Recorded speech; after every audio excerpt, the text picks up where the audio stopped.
Ayon sa kasulatan, ayon sa mga nakaraan, ayon sa mga nangyayari noon at sa nangyayari ngayon, tayong mga Pilipino raw ay may ugaling magnanakaw mula pa noong unang panahon hanggang sa kasalukuyan. Ito kaya'y totoo, ito kaya'y nangyayari, ito kaya'y nangyayari noon, nangyayari din kaya ngayon. Ito kaya'y dahil na rin sa ating katamaran, hindi tapat sa gawain at sa iba'y nakikinabang. Tingnan mo ang iyong sarili, suriin mo ang iyong ginagawa.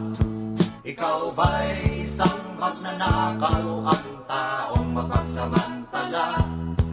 Hindi nagpapapawis, hindi lumuluha, ginagamit ang galing sa hindi tamang gawa.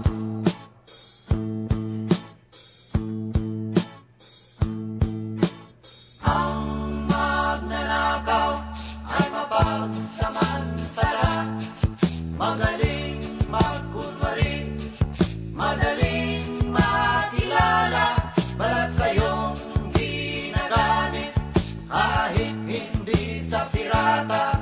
Magnanakaw pa rin ang nakikita sa kanya.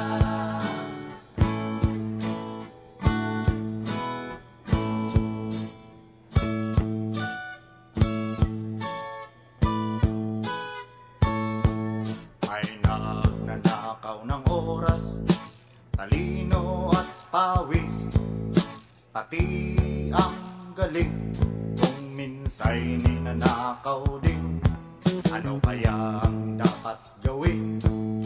Ngayong alam na natin, dahil na rin ba sa katamaran, hahayaan na lang